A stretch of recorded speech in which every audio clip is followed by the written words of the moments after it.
naman kayo, Direk at saka Julina, no? Opo. Halimbawa lang kasi may teenager na kayong anak. Tapos nalaman nyo, nahuli nyo na ang karelasyon pa rin nila ay belong to third sex. Anong magiging reaction nyo? Magagalit kayo? O aanihin nyo yung teenager yung anak or what? Alam niyo, sa totoo lang, hanggat hindi niya sinasaktan yung sarili niya ng sobra at wala siyang inaargabyadong tao, narespetuhin ko kung anong gender na gusto niya. Kasi para sa akin, kahit ano pa ang posisyon mo sa buhay, babae, lalaki, bakla, tomboy, pero nakakatulong ka sa lahat, lalo na sa kapwa mo, at lalo mong nag-grow ka, na-improve mo yung sarili mo, at nagiging maganda ka pang example, kahit ano pang gender meron ka, walang dapat ano ba yan? Ganun eh. Or strictohan eh, di ba? So, pero hindi sa para konsentihin mo pa na damitan mo ng palda kung lalaki siya. Pero kung halimbawa siya sa kanya lumabas na yun pala yung pagiging artistic niya or bakit natin hindi susuportahan yung ganun? Kaya I have nothing against sa mga magulang or sa mga anak na iba yung gender.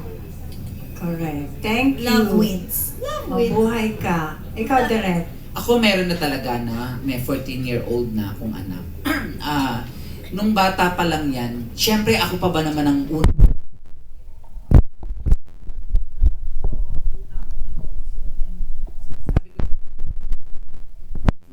Kung yun ang kalalakihan niya. Pero ang kasarian eh. Lumaki siyang tunay na lalaki, hilig yung mga gusto niya, ibang-iba talaga dun sa nakahiligan ko nung nene ako, yung ganon.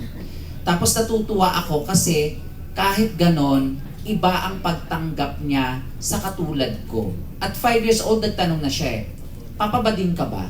Tapos sabi ng nanay ko noon, buhay pa, huwag kang ganyan, bastos ka. Sabi ko, nay, wag. Inawat ko. Nay, wag. Tama yung nagtatanong. Huwag nating sikilin o supilin yung kanyang mga gustong itanong. Sabi ko sa anak ko, yes. Kapag may nagtanong kung bakla ba ang tatay mo, ang sagot mo, yes. Pero mabuting tao, yun ang importante.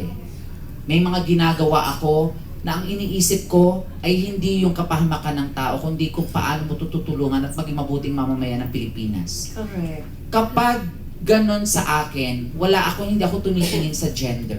Sa akin, kung mabuti kang tao, tapos, kung may takot ka sa Diyos, yun ang una sa akin.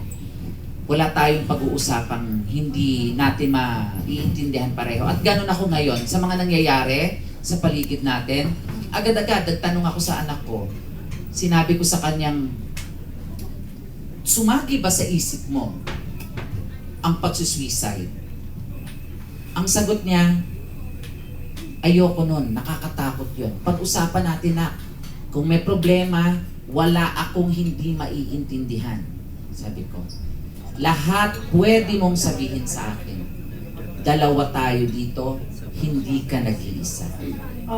And since nabanggit mo na rin lang ang suicide, Direk, isang quotation na lang.